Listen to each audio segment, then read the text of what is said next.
नमस्ते, कैसे हैं आप सभी। आशा करता हूँ आप सभी लोग स्वस्थ होंगे।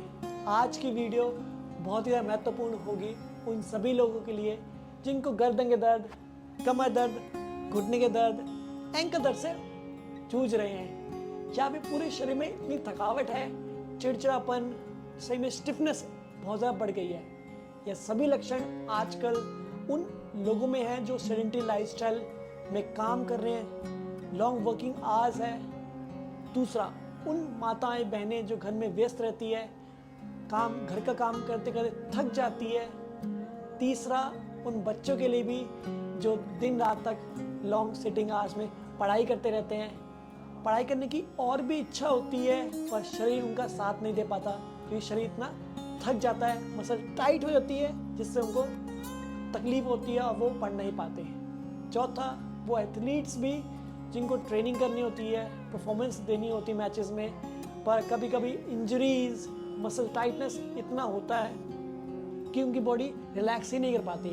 तो आज हम फोम रोलिंग सीखेंगे, इसको कैसे करते हैं, इसके लाभ क्या हैं। तो चलिए वीडियो की शुरुआत करते हैं। फोम रोलिंग एक सेल्फ मसाज टेक्निक है जिससे शरीर में जो स्टिफनेस होती है, सोरनेस होती है या इन्फ्लेमेशन या जो जॉइंट्स की टाइटनेस होती है, वो सब चीज़ों को इम्प्रूव करती है। जो आप थकावट महसूस कर रहे हैं ना पूरे दिन में, अगर दिन के अंत में सोने से पहले 5 से 10 मिनट आप ये कर लेंगे ना, आपकी निद्रा बहुत अच्छी जाएगी और अगले दिन की सुबह आप बहुत फ्रेश होकर उठेंगे। तो एक फोम रोलर के लिए मैं आपको लिंक नीचे डिस्क्रिप्शन में डाल दूंगा, उस वहाँ से आप परचेज कर भी सकते हैं। तो चलिए शुरुआत करते हैं। पहले मैं रोलर को पीछे ले आऊँगा, रोलर के ऊपर बैठूंगा, दोनों हाथों को पीछे रखूंगा। इसको पहले मैं लोअर बैक की तरफ करूंगा, लंबर रीजन, ठीक है। दोनों पैरों को मैं इस प्रकार प्लेस करूंगा ताकि मेरे दोनों हाथ, दोनों पैरों पर वेट ऐसे इक्वल स्टेबलाइज हो जाए, बैलेंस हो जाए, ताकि मैं अपनी बॉडी को धीरे से आगे पीछे मूव कर सकूं। कोशिश करें इसको कम से कम आप 20-25 बार करें पहली बार, ठीक है। जितना धीरे धीरे करेंगे उतना आपको इसका लाभ मिलेगा। ऐसा हो सकता है कहीं कहीं आपको दर्द महसूस हो, तो आप चिंता ना करें। इसके बाद आपको अब उस क्षेत्र की तरफ बढ़ना है जो बैठे बैठे कभी कभी सुन्न हो जाता है, कहते हैं ना महसूस नहीं हो रहा, तो सिट बोन्स की तरफ बढ़ेंगे। बैठने वाली हड्डी, वो एरिया हमारा बैठे बैठे सुन्न हो जाता है, नम हो जाता है। तो अब रोलर को उस क्षेत्र पे लेके जाएं।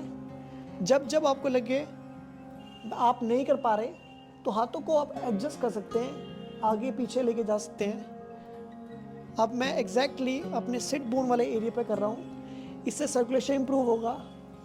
जो मांसपेशी वहाँ पर बहुत टाइम से टाइट हो रखी है, स्टिफ हो रखी है, उसमें अब सर्कुलेशन बढ़ेगा, ऑक्सीजन की सप्लाई उस क्षेत्र में बढ़ेगी, जिससे आपको अच्छा महसूस होगा और रिकवरी स्पीड अप हो जाएगी। तभी आपको कभी कभी बैक इश्यूज होते हैं क्योंकि मांसपेशियां इतनी टाइट हो जाती है। अगला हम बढ़ेंगे हैमस्ट्रिंग की तरफ।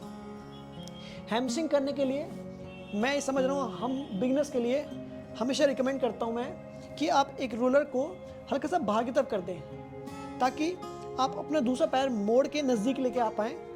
घुटने को सीधा करें, दोनों हाथों को पीछे रखें और उसके बाद पूरे हैमस्ट्रिंग को आपको आगे पीछे करना है। ध्यान रखना है आपको अपने घुटने के पीछे ना करें, पूरे हैमस्ट्रिंग को रोल करना है आगे पीछे अच्छे से। याद रखें 20-25 बार इसको अवश्य करें। ऐसा देखा गया अक्सर जो भी बैठने वाले कार्य हैं, जैसे कि आपका वर्किंग टाइम, ऐसा देखा गया है कि ये मांसपेशी जब जब टाइट होती है, बैक में इश्यूज आते ही आते हैं और घुटने को दर्द भी आने की संभावना होती है। तो जितनी मांसपेशी सहज होगी, फ्लेक्सिबल होगी, उतना आपको ये तकलीफ नहीं होगी। ऐसे ही आपको दूसरे पैर से करना है। तो मैंने लेफ्ट मिडल हैमस्ट्रिंग को रोलर पे रखा, राइट नी को बेंड करा, दोनों हाथों को दबाते हुए हिप को उठाना है और फिर आपको पूरे हैमस्ट्रिंग को रोल करना है। जब जब आपको लगे थकावट हो रही है, आप किसी भी वक्त थोड़ा सा आराम कर सकते हैं, रिस्ट को हल्का सा रोल कर सकते हैं, क्योंकि आदत नहीं होती ना तो थकावट हो जाती है।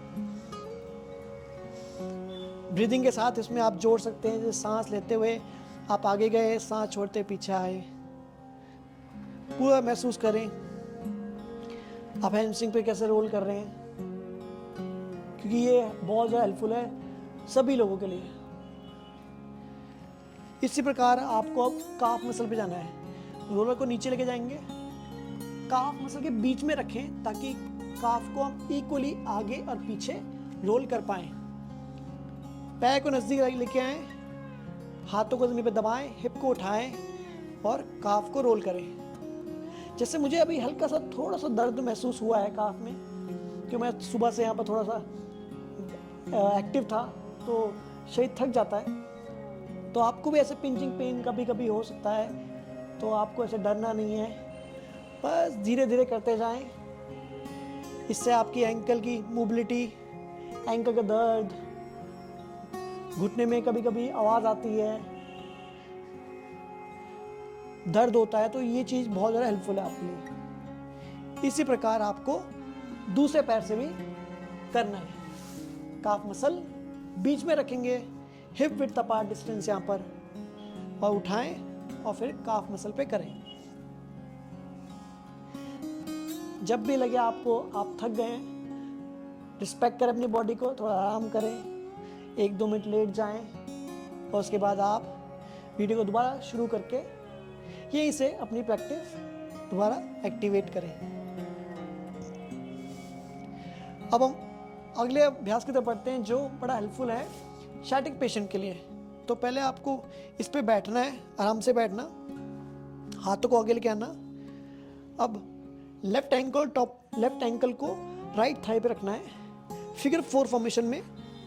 उसके बाद हल्का सा नी को बाहर की तरफ लाना है, नी को बाहर की तरफ लाना है, आउटवर्ड। अब रोल करना है। जी हाँ, ये शाटिक पेशेंट के लिए बहुत ज़्यादा हेल्पफुल है। थोड़ा चैलेंजिंग भी है, पर जैसे जैसे पिछले अभ्यास में जो आपने अभी किया है, जैसे मांसपेशी बहुत फ्लेक्सिबल होती जाएगी, उससे आप फिर ये इजीली कर पाएंगे।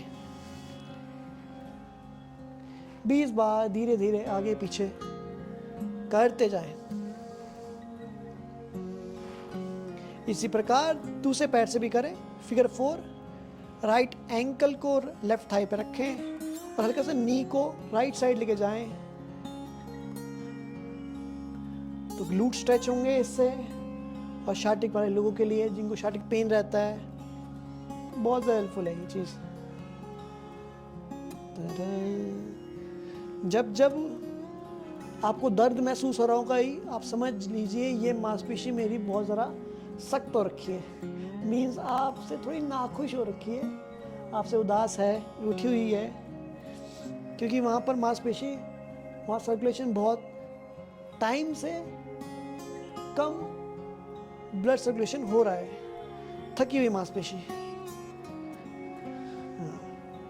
अब इसके बाद ये आपके लोअर बॉडी पूरी करने के बाद अब आपको मिड बैक पे करना है। मिड बैक पे रोल रखते हुए दोनों हाथों को आगे रखेंगे, हल्का सा स्पाइन को राउंड करेंगे और फिर आप मिड बैक पे करेंगे। हिप को उठाते हुए ग्लूट को एंगेज करेंगे, मिड बैक वाले क्षेत्र पर धीरे धीरे आप करेंगे। इससे पेट पे भी जोर लगेगा, तो ये बहुत ज़्यादा हेल्पफुल है।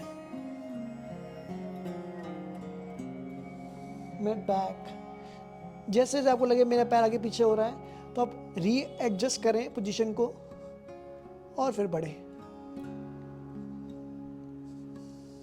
इसी प्रकार आप अपर बैक की तरफ बढ़ें, कपड़ों को एडजस्ट कर सकते हैं किसी भी टाइम और अपर बैक करें। कभी कभी ऐसा होता है कि आपको अचानक से दर्द महसूस होता है रोलिंग करते वक्त और आपको एकदम इंटेंस पेन होता है, तो आप किसी भी वक्त आराम करें और उसको वापस अपनी रोलिंग पूरी करें। गिव अप करेंगे तो सॉल्यूशन नहीं है, धीरे धीरे करते जाएं, इससे आपका मोटिवेशन बढ़ेगा और रिकवरी बड़ी क्विक हो जाएगी। अब हम आउटर हिप की मांसपेशियों को करेंगे, IT बैंड मसल्स। इसके लिए आपको थोड़ा सा ध्यान देना है कि करना कैसे है। आपको लेफ्ट हैंड पे पहले आना है, बॉडी को रोटेट करना हल्का सा, राइट लेग को आगे रखना है। अब रोलर को इस प्रकार एडजस्ट करना है कि जो आपकी बैठने वाली हड्डी है उसके ऑलमोस्ट पैरेलल होगा। फिर आपको आगे पीछे मूव करना है। ये मांसपेशी बहुत ज़्यादा एक्टिव रहती है पूरे दिन में, चलते दौरान, बैठते वक्त, तो ये टाइट हो जाती है। तो जब जब इस मांसपेशी को आप रोल करोगे, लचीला बना के रखेंगे, तो कमर दर्द का आपको समस्या नहीं होगी।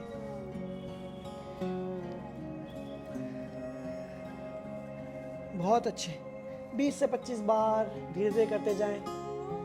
ऐसे आप इसे रोज रूटीन में करते जाएंगे तो बहुत ज़्यादा आपको हेल्प मिलेगी। आप अपने रूटीन का सारा काम करते रहेंगे। इसके बाद फिर मसल रिलैक्स होने के बाद हम अपनी फ्यूचर में स्ट्रेंथनिंग शुरू कर सकते हैं। अगर मसल रिलैक्स नहीं होगा और आप स्ट्रेंथनिंग करते जाएंगे तो आपको उसका इंजरीज ही होगी। जैसे एग्जांपल, आपने पानी का गिलास पूरा भरा हुआ है, आप उसमें पानी तभी और डाल पाएंगे अगर वो थोड़ा सा खाली हो। तो ऑलरेडी वो भरा हुआ है तो कैसे भर पाएंगे पानी को, है ना। उसी प्रकार अगर मसल थकी हुई है, बहुत ज़्यादा स्टिफ हो रखी, बहुत ज़्यादा एंगेज हो रखी है बहुत टाइम से, तो जब तक आप उसको रिलैक्स नहीं करेंगे फोम रोलिंग स्ट्रेचेस से, तब तक शावर से, स्विमिंग से, तब तक आप उसमें स्ट्रेंथनिंग करेंगे तो फिर आपको इंजरीज होने की संभावना पूरी है। ये मेरा पर्सनल एक्सपीरियंस रहा है। अब हम करेंगे क्वाड रोलिंग, क्वाड्रिसेप्स। दोनों हाथों को फोर आर्म पे ले आए, दोनों हाथ फोर आर्म्स पे आ जाए, कोर को हल्का सा एंगेज करना है, नीज पे नहीं लेके जाना, पूरा थाइज रोल करनी है, पूरी थाइज। हल्का सा आपको टाइटनेस फील हो रही होगी यहाँ पर, मुझे हल्का सा मीठा पेन, हल्का सा दर्द फील हो रहा है, पर अच्छा लग रहा है एक, तो ये बहुत अच्छे समाचार है। इसके बाद करते करते श्वास को सामान्य रखें, जैसे पीछे आते इनहेल, आगे आते एक्सहेल करते जाएं। बहुत बढ़िया। क्योंकि थाई की मसल बहुत बड़ी है तो बॉडी को आगे पीछे मूव करते करते पूरी कवर नहीं हो पाती, इसलिए अब आप थोड़ा सा फ्लेक्सर मसल की तरफ कर रहे हैं।